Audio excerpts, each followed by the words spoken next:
కి స్వాగతం. ముందుగా బులెటిన్ లో హెడ్లైన్స్. కోట్ల రూపాయల విలువ చేసే దేవాదాయ ధర్మాదాయ శాఖ భూముల కబ్జా, ఆక్రమణలను కూల్చివేసిన దేవాదాయ శాఖ అధికారులు. చంద్రబాబు భజన మానండి, భక్తులపై శ్రద్ధ పెట్టండి. టీటీడీ చైర్మన్ కు మాజీ మంత్రి రోజా చురకలు. తొక్కిసలాటలో మృతి చెందిన కుటుంబాలను ఆదుకుంటాం, దేవాదాయ శాఖ మంత్రి ఆనం. హైదరాబాద్ ప్రతిష్ట పెంచడం కోసం చేశా, అరపైసా అవినీతి కూడా నేను చేయలేదు కేటీఆర్. రంగారెడ్డి జిల్లా రాజేంద్ర నగర్ లో కూల్చివేతలు. దేవాదాయ శాఖ ఆధ్వర్యంలో కొనసాగుతున్నాయి కూల్చివేతలు. కోట్ల రూపాయల విలువ చేసే దేవాదాయ ధర్మాదాయ శాఖ భూములను కబ్జా చేశారు కొందరు. 4 ఎకరాలలో వెలసిన అక్రమ నిర్మాణాలను కూల్చివేశారు. భారీ పోలీస్ బందోబస్తు నడుమ కొనసాగుతున్నాయి కూల్చివేతలు. ఈ కూల్చివేతలను వ్యతిరేకిస్తూ స్థానికులకు అధికారులకు మధ్య తీవ్ర వాగ్వాదం చోటు చేసుకుంది. జేసీబీలతో అక్రమంగా వెలసిన షెడ్డులను తొలగిస్తున్నారు అధికారుల బృందం. అనంత పద్మనాభ స్వామి ఆలయంకు సంబంధించిన భూమిగా గుర్తించారు అధికారులు.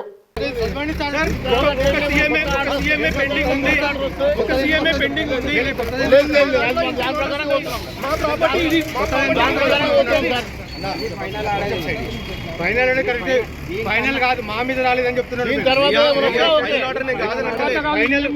వాళ్ళ పట్టిస్తుంది, మాకు పట్టించదని చెప్తున్నాను. మాకు వేరు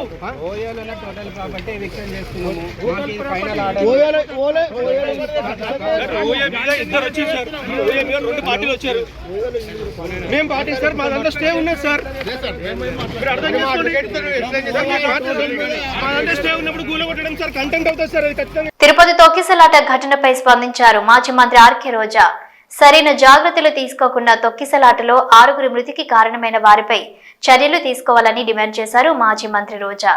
ఇలాంటి దురదృష్టకర ఘటనలు జరగకుండా చర్యలు తీసుకోవాల్సిన టీటీడీ చైర్మన్, ఉన్నత పోలీస్ అధికారులు తమ కింది సిబ్బందిపై నెపం నెట్టేయడం సరైన పద్ధతి కాదని అన్నారు. ఈ ఘటనపై సరైన విచారణ జరిపి చర్యలు తీసుకోవాలని డిమాండ్ చేశారు రోజా.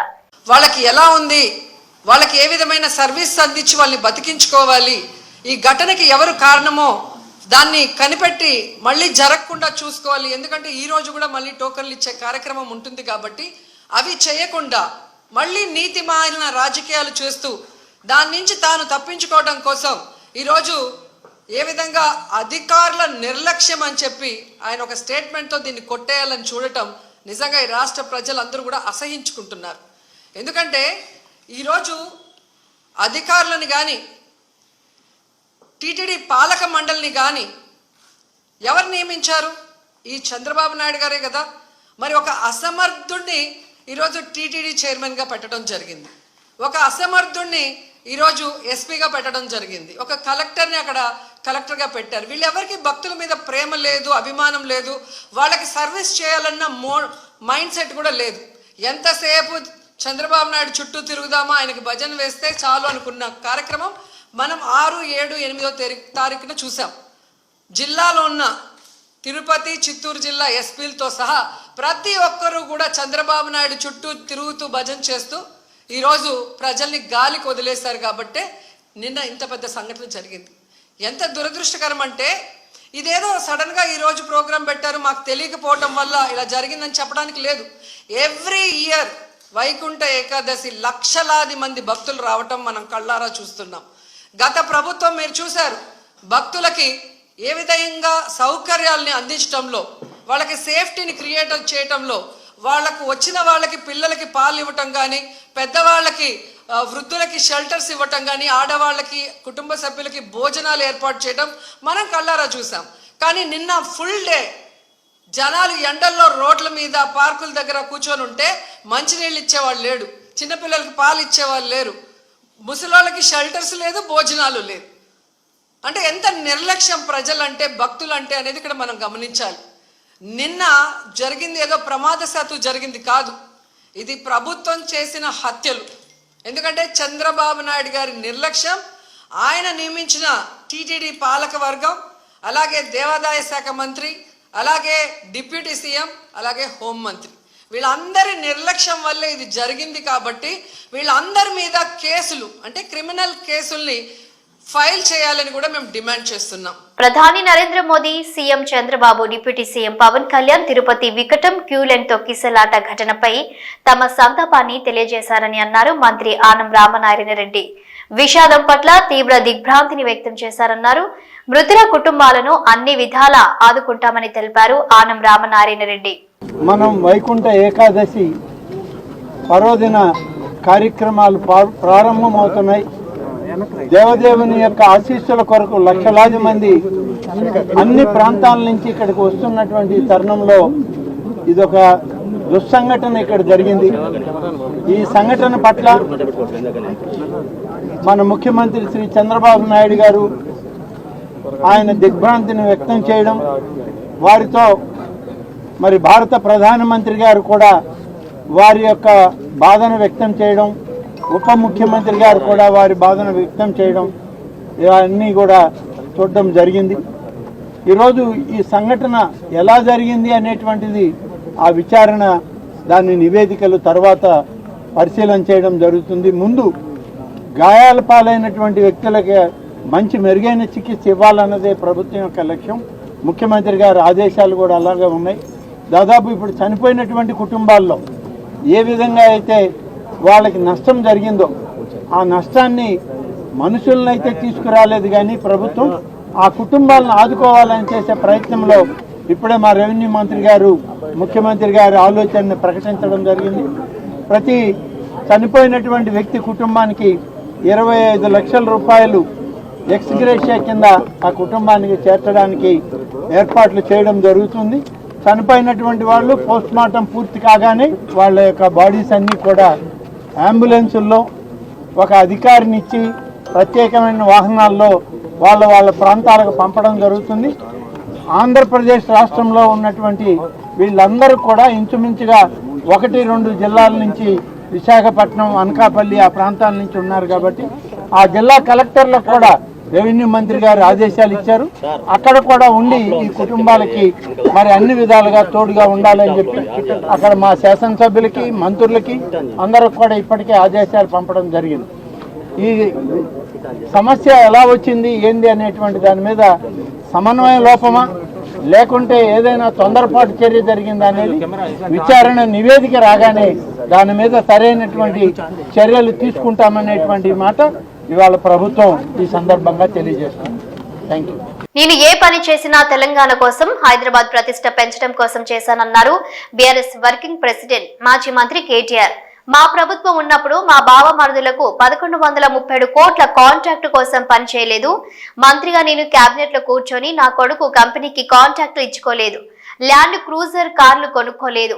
నేను 50 లక్షలతో ఎమ్మెల్యేలను కొనుగోలు చేయడానికి పోయి దొరికిపోయిన దొంగను కాదు. నేను నిఖార్సైన తెలంగాణ బిడ్డను. నేను ఏ పని చేసినా తెలంగాణ కోసం, హైదరాబాద్ ప్రతిష్ట పెంచడానికి కృషి చేశాను.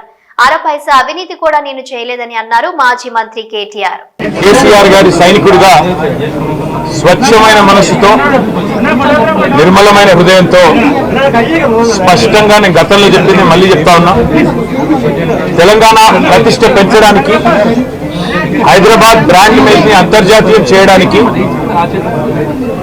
హైదరాబాద్ ని ప్రపంచ పటంలో నిలపడానికి ఆనాడు రాష్ట్ర మంత్రిగా ఎన్నో ప్రయత్నాలు చేశాం. ఆ ప్రయత్నాలు చాలా మేరకు ఫలించి హైదరాబాద్, తెలంగాణ భారతదేశంలోనే ఒక ప్రధానమైన నగరంగా ప్రపంచ దృష్టిని ఆకర్షించే స్థాయికి తీసుకొచ్చే విధంగా పనిచేశాం. మేము 9.5-10 ఏళ్ల కాలంలో మా ప్రభుత్వం ఉన్నప్పుడు మా బావమరుదులకు 1137 కోట్ల కాంట్రాక్ట్లు చేయలేదు. మంత్రిగా నేను కౌన్సిల్లో కూర్చొని, కౌన్సిల్ ఆఫ్ మినిస్టర్స్ లో, కేబినెట్ లో కూర్చొని నా కొడుకు కంపెనీకి కాంట్రాక్ట్లు ఇచ్చుకోలేదు. లేదా నేను ల్యాండ్ క్రూజర్ కార్లు కొనుక్కోలేదు. ఆ పనులు రేవంత్ రెడ్డి గారు, ఆయన మంత్రివర్గ సహచరులు, ఆ సాగు తెలివితేటలు, ఆ అవినీతి తెలివితేటలు వాళ్ళకే ఉన్నాయి. నేను 50 లక్షల రూపాయలతో ఎమ్మెల్యేలను కొనుగోలు చేయడానికి పోయి దొరికిపోయిన దొంగను కూడా కాదు. నేను నిఖార్సైన తెలంగాణ బిడ్డను. ఏ పని చేసినా తెలంగాణ కోసం, హైదరాబాద్ ప్రతిష్టను పెంచడం కోసం చేశాను. 6 పైసా అవినీతి కూడా నేను చేయలేదు, చేయబోను. సరే, ఇవాళ ఈ కొంచెం ఉర్రకుండా ఆగలుగుతారా? ఇవాళ కొంతమంది అర్థమయ్యి కాని వాళ్ళు, తెలిసి తెలియని వాళ్ళు ఏదో కొంత బురద జల్లి తాత్కాలికంగా మీడియా మేనేజ్మెంట్ ద్వారా రాజకీయ పబ్బం గడుపుకోవాలనుకునే కాంగ్రెస్ వాళ్ళకి నేను చెప్పేది ఒకటే, నిజం నిలకడ మీద తెలుస్తుంది. మీరు ఇవాళ చల్లే బురద ఎట్టి పరిస్థితుల్లో మా దృష్టి ఏదైతే కేంద్రీకరించబడిందో దాని నుంచి తప్పించలేదు. మేము మాట్లాడుతూనే ఉంటాం, కొట్లాడుతూనే ఉంటాం. గత సంవత్సర కాలంగా విద్యుత్ ఛార్జీలు పెంచవద్దని కొట్లాడింది టీఆర్ఎస్. లగచర్లలో నువ్వు రైతులను జైల్లో పెడితే అడ్డుకున్నది టీఆర్ఎస్. నువ్వు హైడ్రా పేరిట ఇండ్లు కూలగొడితే అడ్డుకున్నది టీఆర్ఎస్. తిరుపతి క్యూ లైన్ లో ఉన్న ఒక మహిళకు అస్వస్థతగా ఉంటే ఆమెను వైద్య సేవ కోసం ఆసుపత్రికి పంపడం కోసం అక్కడ ఉన్న ఒక పోలీస్ గేట్ తీయడంతో ఒక్కసారిగా అందరూ తోసుకురావడంతో తొక్కిసలాట జరిగి ఇప్పటి వరకు 6 మృతి చెందినట్టు తెలుస్తుంది. అందరూ 40 ఏళ్లకు పైబడిన వారు. అందులో ఒక మహిళ, 5 పురుషులు, మొత్తం 40 మంది క్షతగాత్రులు. అందులో 34 మందికి వైద్య సేవలు అందిస్తున్నారు. అందరూ కోలుకుంటున్నారు. వారంతా మాట్లాడుతున్నారని తెలిపారు టీటీడీ చైర్మన్ బిఆర్ నాయుడు. ఇవన్నీ ప్రిడిక్ట్ చేయాలి, నాకు క్లియర్గా లోపం కనిపిస్తుంది. మీరు చాలా ఈజీగా తీసుకున్నారు, మీరు ఎందుకు ఈ విధంగా చేశారనేటువంటి కూడా వ్యక్తం చేశారు ఆయన. రేపు సీఎం గారు వస్తారు కాబట్టి ప్రెస్ మీట్ కూడా ఉంటుంది. ఇంకా రేపే సీఎం గారే వీటన్నిటికీ అడ్రస్ చేస్తాడని అనుకుంటున్నాం. చేసేదంతా కూడా అధికారులే కదా, ఇంకెవరికి బాధ్యత ఉంటుంది. ముందర రోజు నిన్న కూడా నేను మీటింగ్ కాల్ఫర్ చేశాను అధికారులతో. ఏం చేస్తున్నారు ఏంటి నేను అడగటం కూడా జరిగింది. చాలా ఈజీగా తీసుకోవద్దండి, మీరు నాకు ఇన్ఫర్మేషన్ ఉంది గొడవలు జరుగుతాయేమో అని. అందుకని నేను ఈరోజు మార్నింగ్ కూడా ప్రెస్ మీట్లో అదే చెప్పాను. తిరుమలకి రానివ్వరేమో, దర్శనాలు కావేమో అనేటువంటి రూమర్ బాగా సోషల్ మీడియాలో స్ప్రెడ్ చేశాను. అందుకే నేను మార్నింగ్ కూడా దాన్ని ఖండించాను. నేను మీ అందరి ముందరే అలాంటిది ఎవరు ఉండదు, ఎవరన్నా రావచ్చు తిరుమలకి, దర్శనానికి మాత్రం టోకన్లు ఉండాలి తప్ప తిరుమలకి రావద్దని ఎవరు అనలేదు. ఎవరో రావచ్చు అని పొద్దున్నే నేను స్టేట్మెంట్ కూడా ఇచ్చాను. నాకు తెలుసు గొడవ అవుతుందేమో అనేది నాలో అనుమానం ఉంది. నేను అధికారుల దగ్గర కూడా వ్యక్తం చేశాను. ఎస్పీ దగ్గర కూడా నేను టెంపుల్లో కనిపిస్తే చెప్పాను, మీరు ఆషామాషిగా తీసుకోవద్దండి, దీన్ని జాగ్రత్తగా చేయండి. అప్పుడు అన్నారు వాళ్ళు 5,000 మంది పోలీసులు పెడుతున్నామంటే మేము చూసుకుంటామండి అది ఇది అని అన్నారు నాతో. ఇది దురదృష్టకరం. ఇప్పుడు ఎవరిని మనం నిందించలేము, ఒకలా ఇద్దరా అనేది. ఈ పొరపాటు జరిగిపోయింది, మరి దానికి చింతించడం తప్ప మనం చేసేదేం లేదు ఈ టైంలో. ఇప్పుడు కుట్ర ఉండవండి, దీంట్లో ఎందుకు ఉంటాయి కుట్రలు కానీ అవన్నీ అబద్ధాలు. ఇది యాక్సిడెంట్, ఎవరు కావాలని ఎవరు చేయరు. It is an pure accident.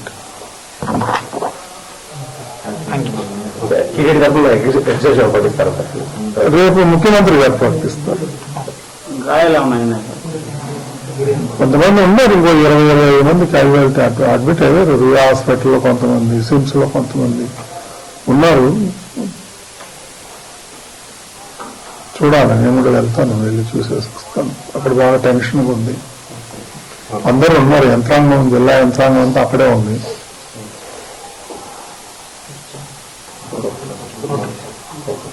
తొక్కిసలాట ఘటనపై ఇవాళ తిరుపతి జిల్లా కలెక్టర్ వెంకటేశ్వర్ స్పందించారు. గేట్ సడన్ గా తెరవడంతో 2,000 మంది ఒకేసారి లోపలికి వెళ్లేందుకు ప్రయత్నించారు.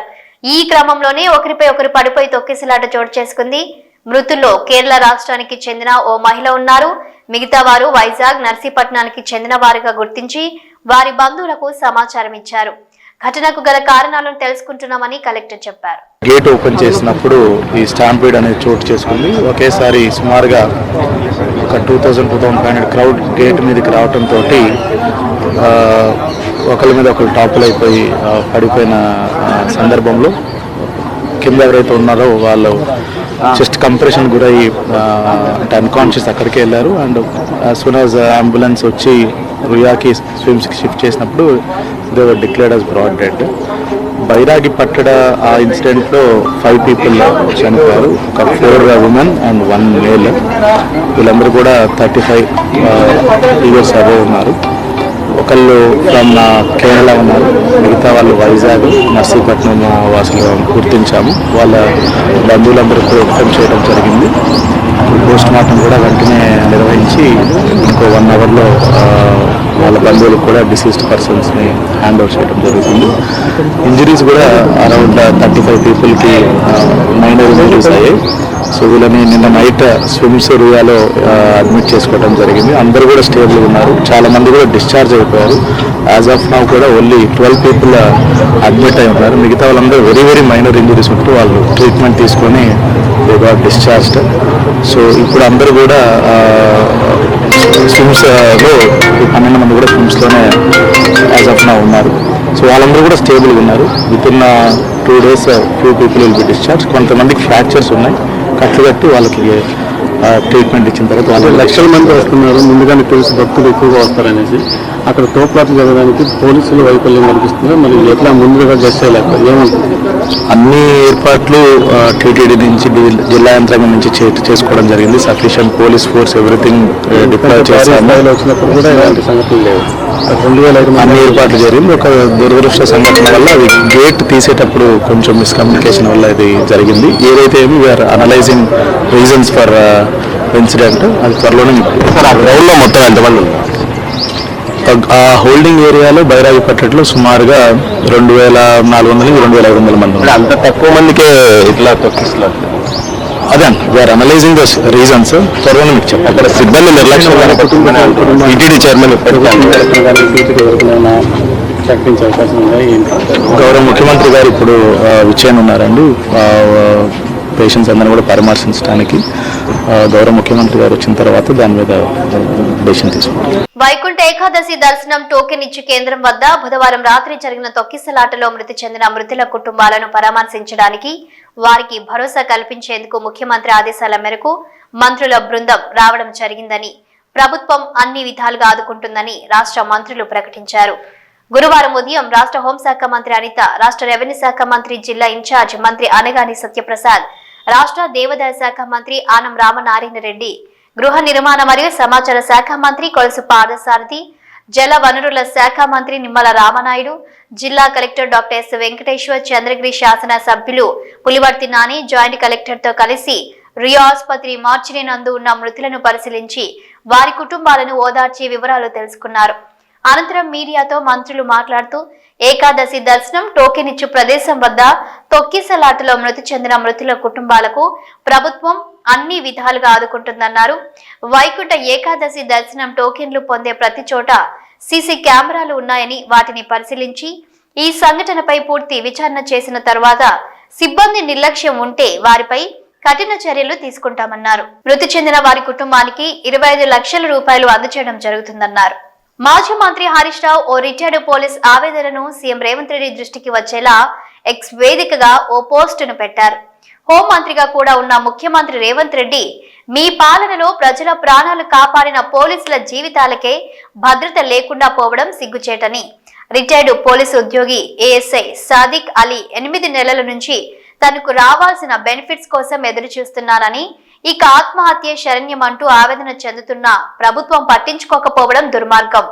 మీ పాలన అన్ని వర్గాలతో పాటు రిటైర్మెంట్ ఉద్యోగులకు కూడా శాపంగా మారింది. విశ్రాంత జీవితాన్ని కుటుంబ సభ్యులతో కలిసి సంతోషంగా గడిపే రోజుల్లో వారిని మానసిక క్షోభకు గురి చేయడం హేయమైన చర్య.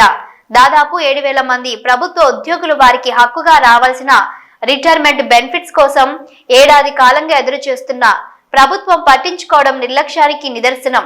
కోర్టుకు వెళ్లి ఆర్డర్ తెచ్చుకుంటే గాని రిటైర్మెంట్ బెనిఫిట్స్ పొందలేని దుస్థితికి విశ్రాంత ఉద్యోగులను నెట్టడం శోచనీయమని విమర్శిస్తూ రిటైర్డ్ ఉద్యోగి పోస్టును ట్యాగ్ చేశారు. అందరికీ నా నమస్కారములు. నేను రిటైర్మెంట్ అయ్యి ఈ నెలతోనో 8 నెలలు అవుతున్నది.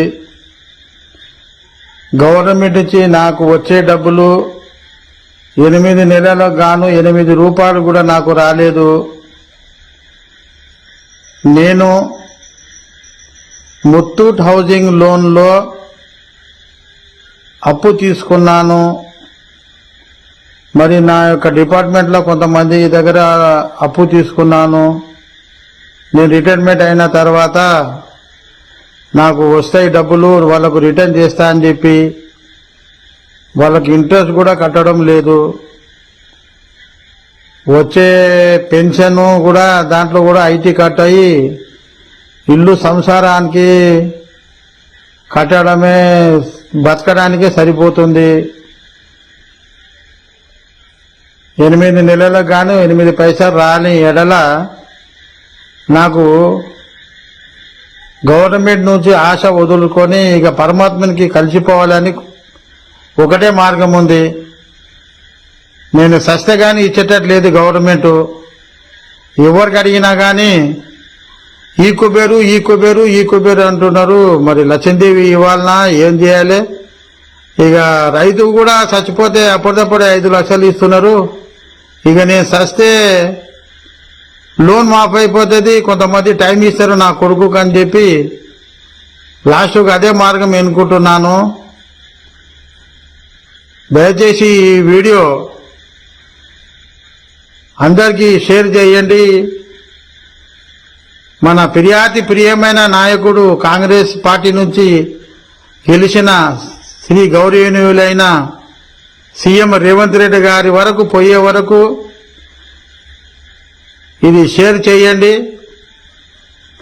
ప్రతి ఒక్కరూ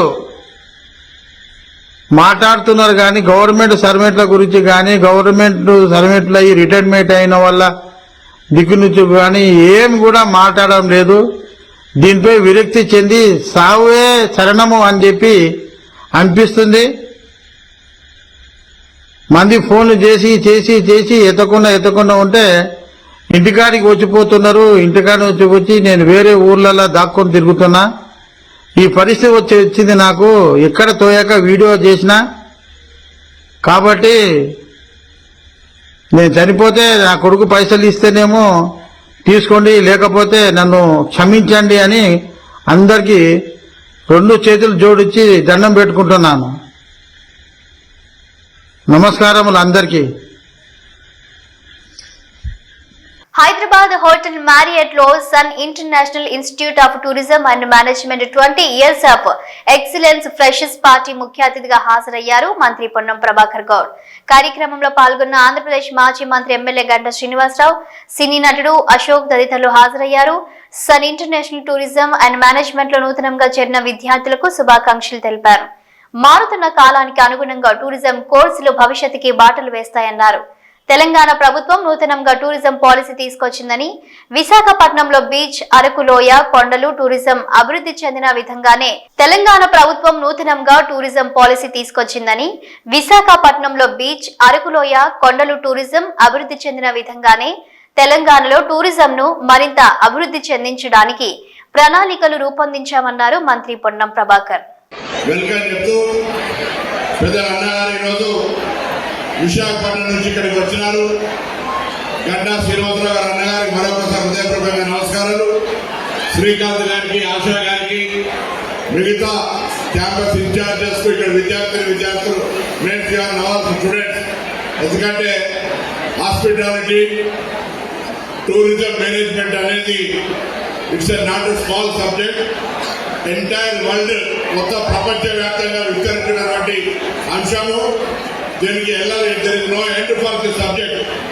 కాబట్టి మీరు ఈ సన్ ఇన్స్టిట్యూషన్ 20 సంవత్సరాల ఎక్స్పీరియన్స్ తోటి ఉన్నటువంటి ఇన్స్టిట్యూట్ లో మీరు నూతనంగా అడ్మిషన్లు పొంది ఈరోజు వెల్కమ్ టు ఫ్రెషర్ పార్టీ చేసుకున్న సందర్భంగా మీ అందరికీ belated happy new year and advance Sankranti శుభాకాంక్షలు కూడా. మీ అందరూ కూడా నేను కూడా ఒక 30 సంవత్సరాల కింద స్టూడెంట్ లీడర్ గా విద్యార్థులతో అనేక ఇష్యూస్ మాట్లాడడం. ఈరోజు మార్పు వచ్చింది సమాజంలో. విద్యార్థులకు సంబంధించి ప్రభుత్వాలు కానీ విద్యా సంస్థలు అనేకమైనటువంటి నూతనమైనటువంటి అంశాలతోటి భవిష్యత్తులో ఏ విధంగా జీవిత గమ్యాన్ని చేరాలనే ఆలోచనలు ఉండేటువంటి కోర్సులు తీసుకొచ్చి అందులో ఈ విద్యా సంస్థ సన్ ఎడ్యుకేషన్ ఇన్స్టిట్యూషన్ ఏదైతే ఇవే bulletin updates. Keep watching news.